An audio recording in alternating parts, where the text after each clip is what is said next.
Hi there, and thanks for joining us. Today I thought I'd look at a port, only for something different. I've got a white port. The white port in question is Burmester White, and actually I think that's one of the things that is perhaps a barrier to white port being slightly more successful, is the fact that it's very difficult to know the style of white port you're looking at, even just from the label.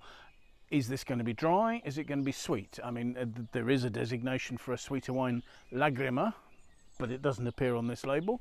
I know that Burmester produce a dry white port, which is different from this one. So by a process of deduction, we can find that this is sweet. I mean, it turns out this has got 106 grams of sugar in it, so it's pretty sweet.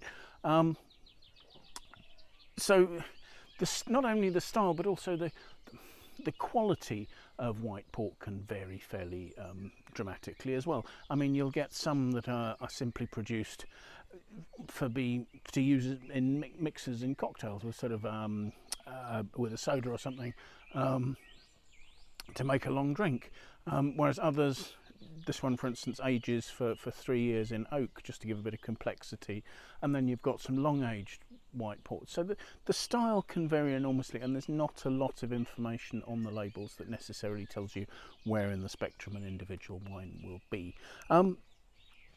White port in itself, evidently there are 50 around about 50 varieties you can use to make white port, some of which are actually some of the lesser port red grape varieties.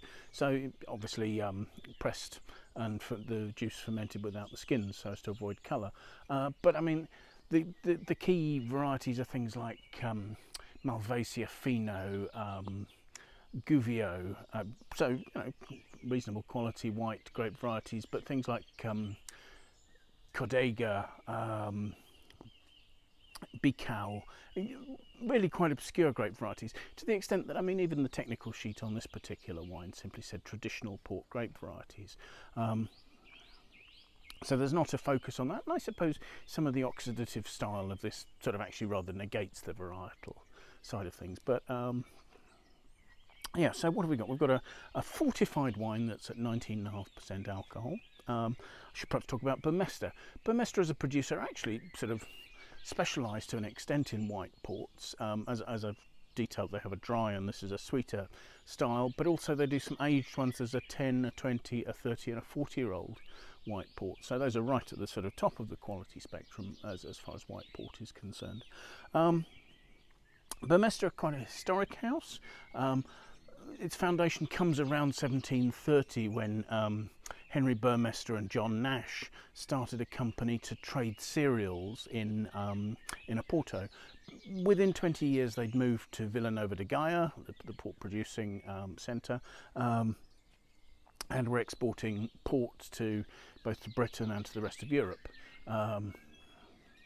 The company stayed in the hands of the Burmester family, and also another family, the Gilberts, were involved in managing it until 1999. So quite a long, continuous history in the ownership, in the control of a couple of families. At that stage, Amarin, the major cork producer, owned them for a while and then sold them on to Sojavinus. Now, Sojavinus are a port group. They sold them minus their best vineyards, mind, but Sojavinus have a couple of houses, Calem, Barros, both highly reputed producers. So it's nice to see that the house in the ownership of people who would take the quality of the wines really seriously. So let's talk about this wine, shall we? First of all, looking at it, it's got a lovely golden colour. There's a vibrancy to that. There's a pale yellow note to it, but there's also a sort of a lively burnished copper colour there as well. Let's have a look at the aromas. Just to note while we're there, not surprisingly, with a wine at 19.5% alcohol and with 106 grams of sugar, there is there are quite heavy, thick tears falling down the glass as I speak to you. The aromas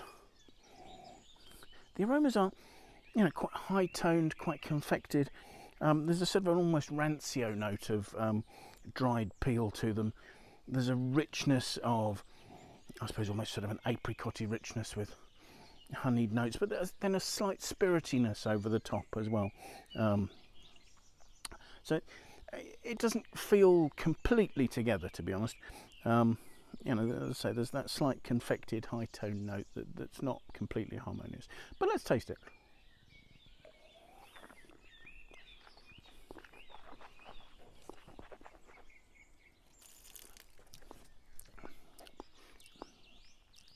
Tasting this, it's really quite sweet. I should say to begin with that actually I made sure that the wine was nice and cold. It's been in the fridge for a couple of hours, and I'd lightly chilled the glass as well before I started this. And I think white port can be a little bit rich and clumsy and lack focus, and one way of flattering it is to serve it nice and cold like that. Particularly on a hot day, that can be very attractive. So what I'm seeing here is I'm seeing lovely sweetness, but it's not a fresh sweetness as you get with the Sauterne, because there's not a forward balancing acidity. I think there is acidity there. There's a little bit of a mouth-watering effect, but it's not obvious. And the sugar is it's a sugary sweetness that's coming through there, and that is balanced. I was quite surprised when I saw the technical notes on this, and they said, as far as production was concerned, that the wines were fermented with their skins, and there were regular regular agitation of that. But actually, this has got an amount of tannin, and the tannin is balancing the sweetness. So there's quite a drying note to the finish. It's not particularly astringent. The fruit and the roundness, the honey, almost sort of syrupy notes are sufficient to stop it from being too drying, but it's actually pulling in the sweetness quite nicely and just framing it. So I think there's a little bit of acidity behind it, but it's not obvious. There are some other things in there. You've got a sort of a slightly oxidative, slightly textural note. There's a marzipan-y note, and then you've got those sort of rancio, oxidized and aged in heat sort of notes that are sort of high-toned mandarin orange type of notes, maybe orange blossom, and also notes of candied peel at the back, candied lemon peel probably. So plenty going on there. Really complex sort of wine. The flavours last fairly well. Quite sort of rich in the mouth. There's a good mouthfeel, as I say. That sort of slightly marzipan-y sort of note, almondy. But in not just marzipan, flavour, texture as well. So how would you drink this? I think this could be served as an aperitif, particularly if you've got it nice and cold.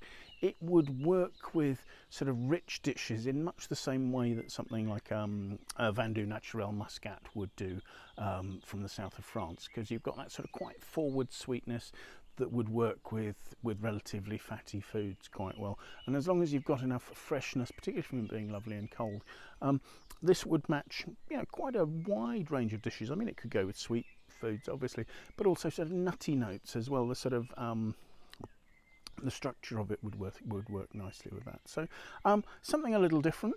Actually, a really pleasant surprise. So that's Burmester White Port. Thank you for watching. Hope you found it interesting. Do join us again. Bye now.